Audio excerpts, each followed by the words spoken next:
Imagémo. Imagémo. Imagémo. Imagémo. Imagémo. Imagémo. Imagémo. Imagémo. Bonjour, c'est Marie Lalande au micro d'Imagémo à voix haute, épisode du 16 avril 2023. À Dis-moi ce que tu lis, on parle de poésie avec Catherine Boissy, enseignante de deuxième année à l'école de Montarville à Saint-Bruno, et avec trois de ses élèves, Anaïs Dufaux, Margot Lafortune et Rufus Labbé-Lorrain. Ensuite, on retrouve avec plaisir Marie Barguirgian. Dans sa chronique, la chronique de Marie B, elle établit des liens entre les albums et l'approche artistique des créateurs. Et en fin d'émission, il y aura quelques actualités rares. Aujourd'hui encore, des livres et des découvertes à propos de littérature jeunesse.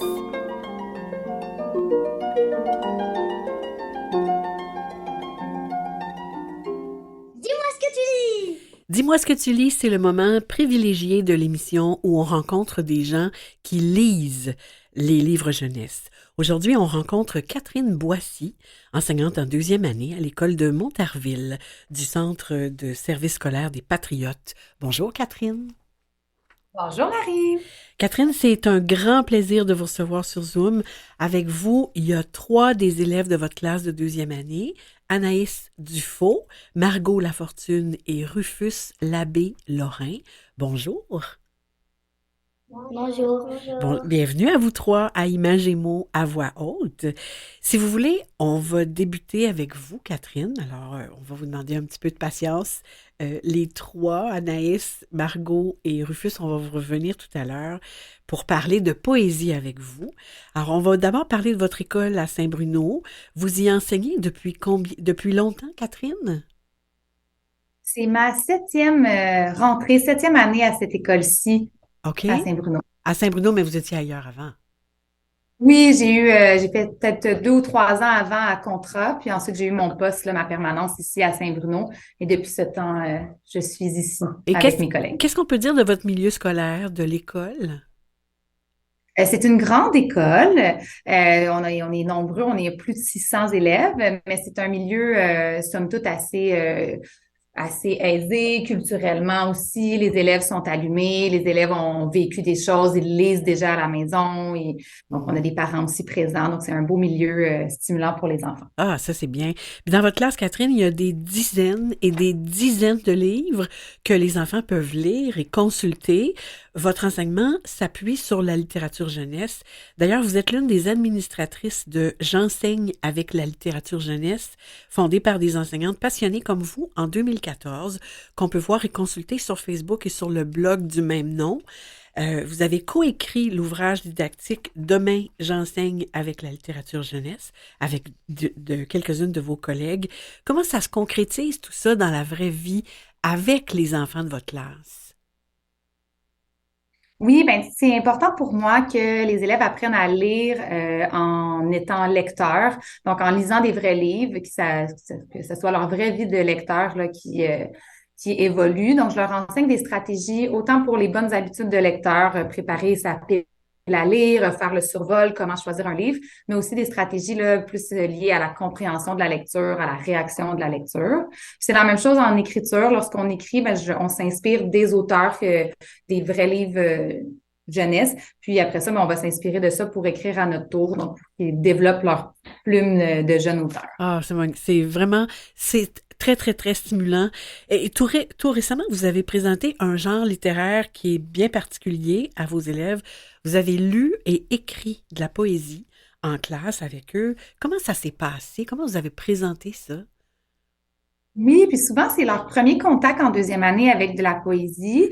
C'est pas un genre, là, quand ils commencent à apprendre à lire, auquel les enseignants vont les mettre en contact. Mais ils connaissent par contre les comptines, ils connaissent les chansons, puis il peut quand même avoir un lien entre la poésie et la musique, les comptines, les chansons. Ouais. Donc, voilà, on a fait pour commencer des ateliers qui tournent, donc des ateliers tournants. Donc, il y avait plusieurs bacs avec des livres, des activités à découvrir en lien avec la poésie pour qu'ils puissent un peu avoir une première immersion dans la poésie. C'est quoi la poésie?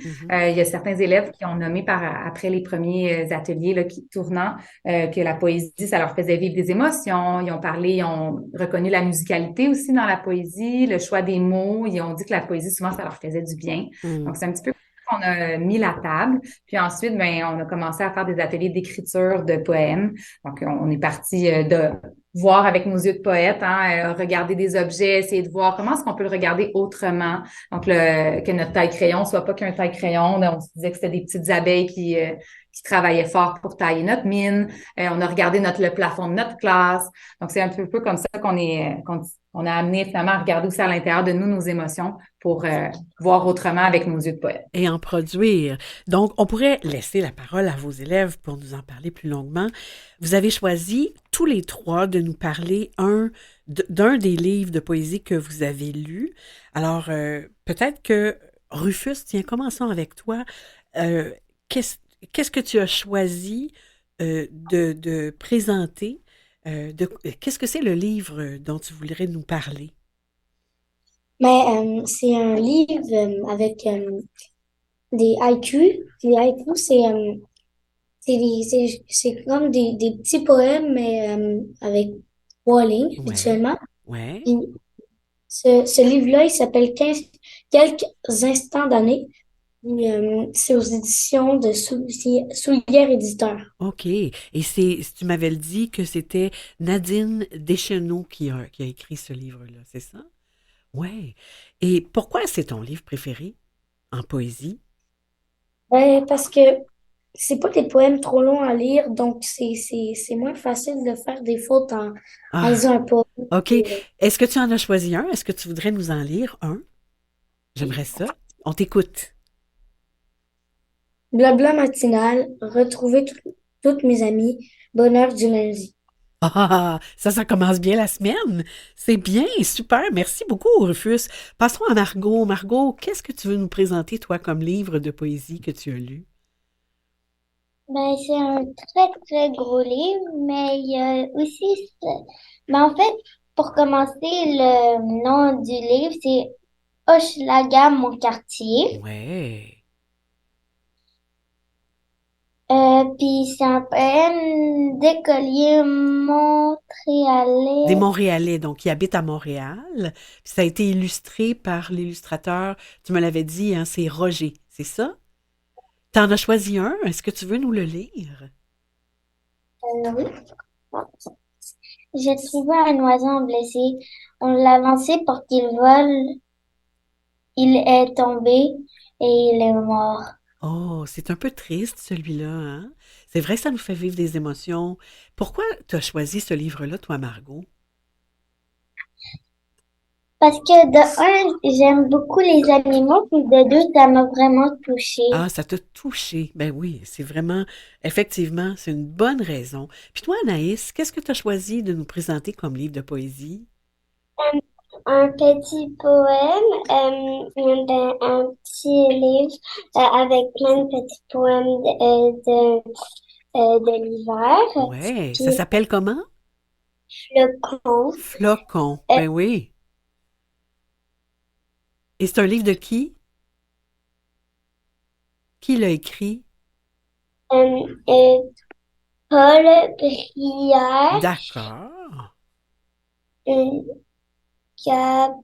Gabriel Grimard. Grimard. Et tu as choisi de nous lire un des poèmes de ce livre de poésie Flocon. On t'écoute, Anaïs. Peluche polaire pose en édredon sur le dos de ours endormi pour l'hiver. Oh, c'est très, très joli. Je te félicite. Merci, Anaïs.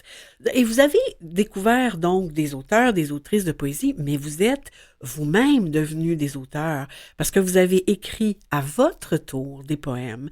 Moi, j'aimerais tellement ça entendre vos créations artistiques. Est-ce qu'on peut commencer avec Margot? D'accord. Ah, on t'écoute, Margot. Ben, le titre de mon poème, ça s'appelle C'est elle. Puis c'est ça. Alors, ouais, vous On pouvez le lire. t'écoute.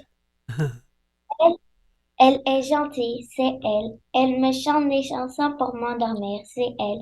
Elle est belle, c'est elle. C'est elle. Elle, c'est ma maman. Oh, quelle chanceuse, cette maman! C'est elle! C'est magnifique, cette répétition. Bravo, Margot. J'ai beaucoup aimé ça.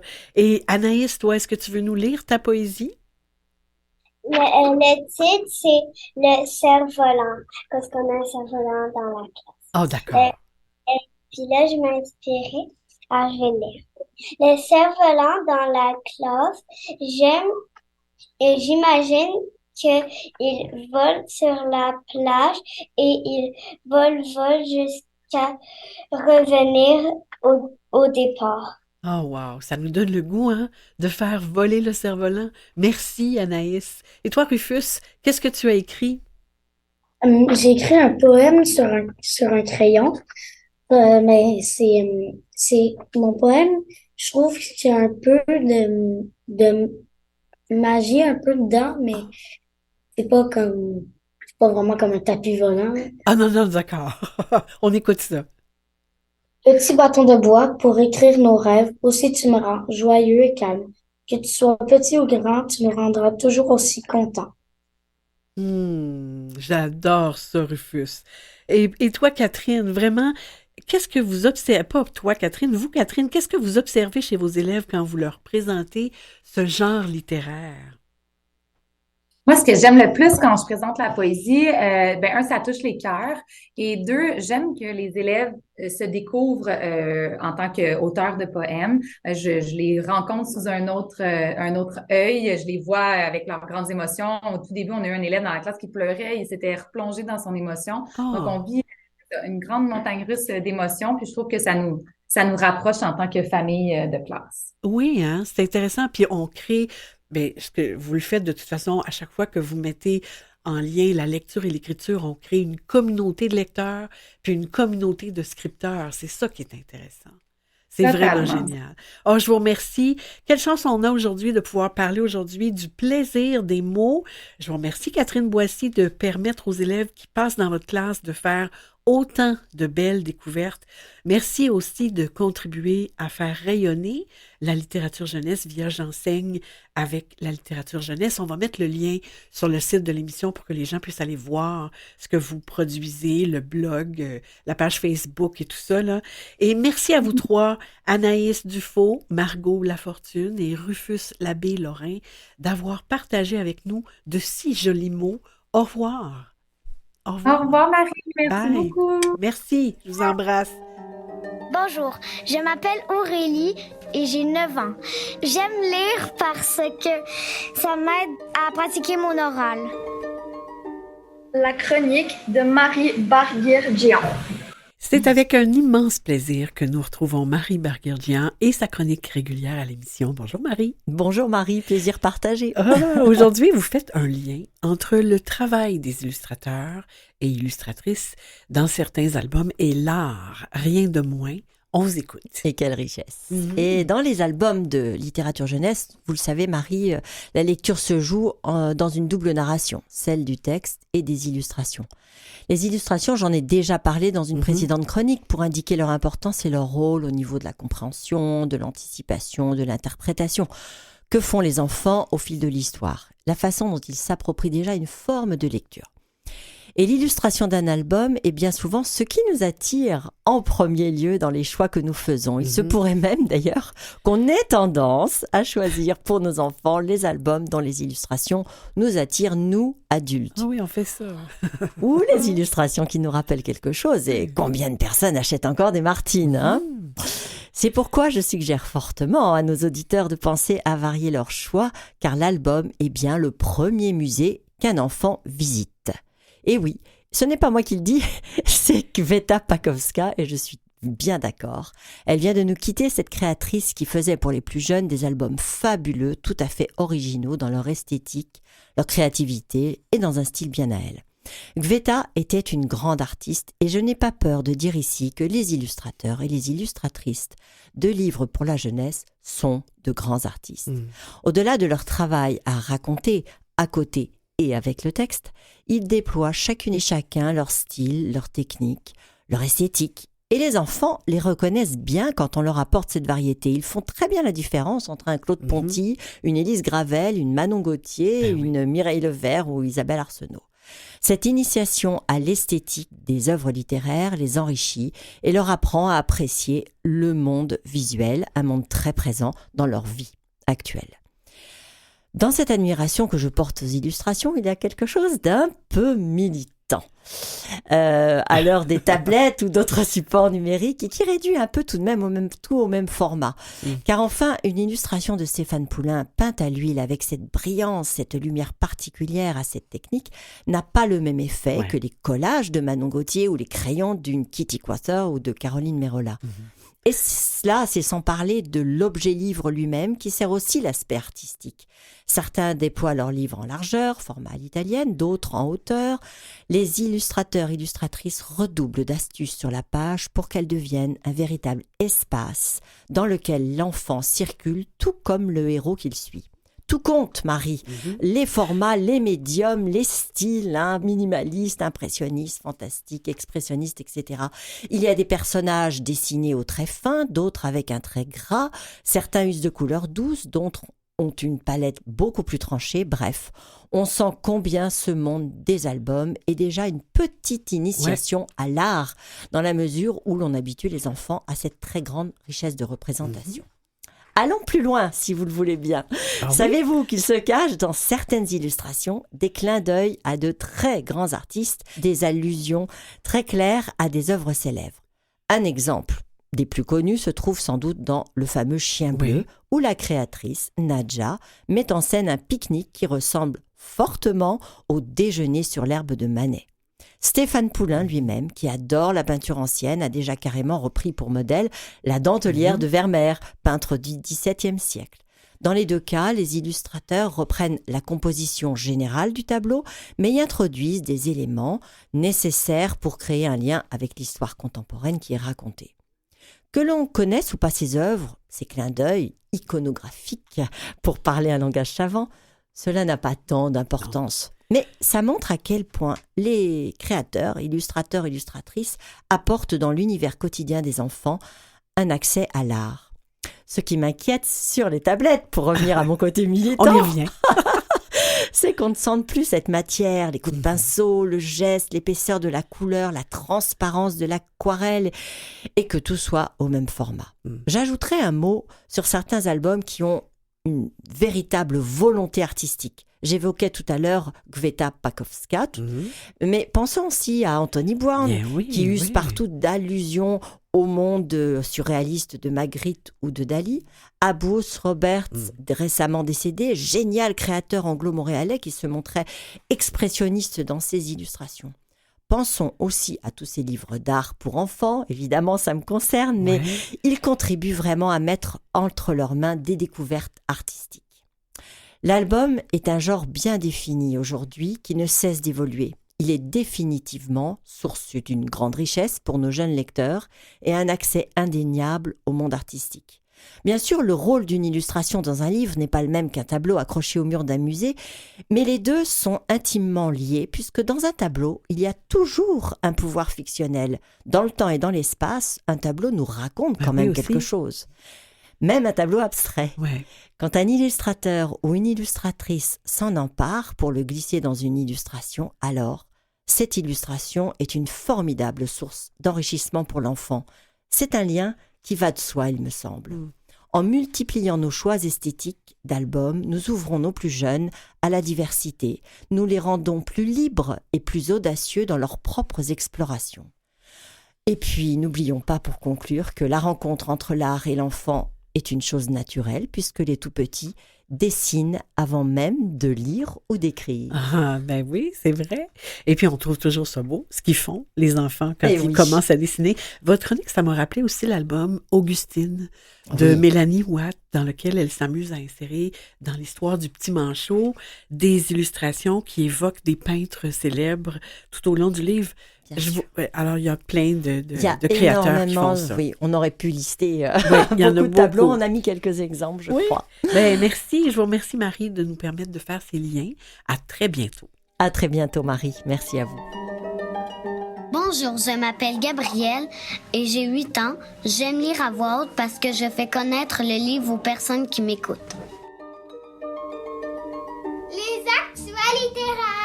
D'autres idées de lecture et de sorties littéraires et vous trouverez sur le site de l'émission tous les liens vers les événements et les activités mentionnées.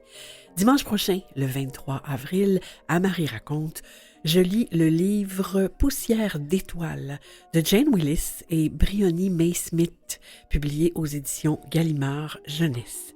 À côté de sa grande sœur qui réussit tout ce qu'elle entreprend, une petite fille cherche sa place et se confie à son grand-père. Elle rêve de briller, elle aussi, comme une étoile. Emplie de tendresse et de magie, une histoire chaleureuse qui invite à prendre confiance en soi. Parce qu'il y a une étoile en chacun de nous. On en écoute un extrait. C'est la nuit. Le ciel noir est rempli d'étoiles qui brillent. Assise dans les hautes herbes bleutées, entourée de fleurs blanches, les genoux enserrés dans ses bras, la petite fille observe le ciel. Son chat noir s'approche doucement d'elle. Derrière, venant de la maison, le grand-papa arrive, tenant quelque chose dans ses mains. Au cou, il porte l'écharpe verte qu'elle lui avait offerte. Ce soir-là, mon grand-père m'a trouvée en train de regarder le ciel. Il était constellé d'étoiles. Alors j'ai fait un vœu, celui d'être, moi aussi, une étoile. Mais tu es une étoile, a dit papy, avant de me raconter une histoire. Il y a bien longtemps. À partir d'ici, on entre dans l'histoire racontée par le grand-papa.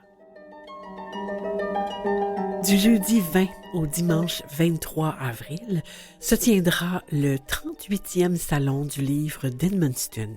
Sa mission, la promotion, la passion et la diffusion de la littérature francophone au Nouveau-Brunswick. Ça a lieu à la Cité des Jeunes, A.M. Sormani, au 300 rue Martin à Edmundston. Dimanche, le 23 avril, c'est la Journée mondiale du livre et du droit d'auteur. Selon le site de l'UNESCO, cette journée vise à promouvoir le plaisir des livres et de la lecture. Chaque 23 avril, des célébrations se tiennent partout dans le monde pour démontrer le pouvoir magique des livres. Choisie par la Conférence générale de l'UNESCO en 1995, cette date, symbolique de la littérature universelle, marque la disparition des écrivains William Shakespeare, Miguel Cervantes et Inca Garcilaso de la Vega. Cette journée rend un hommage mondial aux livres et aux auteurs et encourage l'accès aux livres au plus grand nombre. Du jeudi 27 au dimanche 30 avril se tiendra le 39e Salon du livre de la Côte-Nord à l'Aréna Guy Carbonneau au 490 avenue Joliette à Sept-Îles. Connaissez-vous la série de balados documentaires pour enfants à l'écoute de La puce à l'oreille? Conçue en partenariat avec des maisons d'édition québécoises indépendantes, en complément à des albums jeunesse, À l'écoute invite et incite les jeunes lecteurs et lectrices à découvrir, apprendre et comprendre le monde qui les entoure des bijoux. En voici un exemple où on entend la voix de Elkana Talbi sur le thème des dragons. On écoute. À l'écoute. À l'écoute. Pour découvrir, apprendre, comprendre. Les dragons, un balado en complément de l'album La soupe aux allumettes, écrit par Patrice Michaud et illustré par Guillaume Perrault, publié aux éditions Fonfon.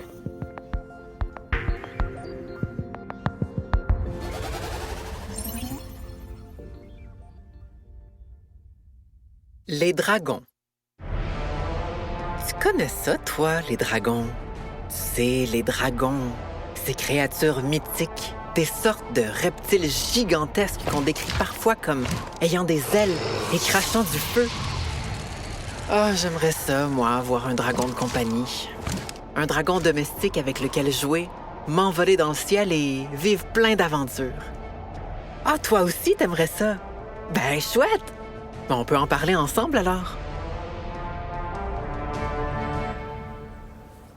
Bon, évidemment, les dragons, ça n'existe pas. Enfin, ces dragons-là, les dragons des légendes, n'existent pas. Il y a sur Terre des animaux appelés les dragons ou varans de Komodo. Ils vivent en Indonésie, en Asie du Sud-Est, sur l'île de Komodo. Les dragons de Komodo volent pas et ils crachent pas de feu non plus. Par contre, ce sont de très, très gros lézards qui font plus de 2 mètres de long. C'est à peu près la longueur d'un gros sofa. Les dragons de Komodo ont une langue fourchue avec laquelle ils détectent les odeurs. Et ils sentent terriblement mauvais. Cette odeur répugnante, c'est parce qu'ils sont des animaux charognards qui se nourrissent d'animaux morts, même s'ils disent pas non à une proie vivante. D'ailleurs, le varan, c'est assez dangereux comme animal. Ils se déplacent vite, leur mâchoire est puissante et ils sont un peu agressifs. En fait, si tu as envie d'adopter un dragon, je te déconseille vraiment le dragon de Komodo. Le 1er avril dernier était remis le prix Espiègle des bibliothèques scolaires du Québec. Le prix Espiègle met en vedette des livres audacieux, malicieux, qui osent et qui sont d'une grande qualité littéraire. Des livres dont le sujet dérange, déstabilise, remet en question et suscite même parfois un malaise. Je cite ici les mots de l'autrice Sarah Lalonde, porte-parole de l'édition 2023. Un prix qui se doit d'exister pour montrer aux jeunes lecteurs et lectrices que ces livres méritent d'être lus, relus, débattus et chéris. Un prix comme un phare, voire une bouée qui nous rappelle qu'il est bon de s'aventurer dans les eaux inexplorées et de donner l'heure juste du monde à nos enfants et nos ados. Félicitations donc aux gagnants et aux finalistes dans chacune des 2 catégories. Pour le primaire, le livre lauréat est Le plus petit sauveur du monde de Samuel Larochelle et Ève Patnaud des éditions XYZ. Et pour le secondaire, le livre lauréat est Entre le lapin et le renard de Nathalie Lagacé des éditions Isatis. C'est ici que l'émission d'aujourd'hui se termine. Je remercie les invités et collaborateurs. Catherine Boissy, enseignante à l'école de Montarville, et ses élèves Anaïs Dufaux, Margot Lafortune et Rufus Labbé-Lorrain. Marie Barguir-Jean pour sa chronique, Michel Brûlé au soutien à la recherche, Mathieu Tessier en régie et au montage, et Jean-Sébastien Laliberté, chef diffusion technique. Voilà, on se retrouve dans 2 semaines. Bonne lecture!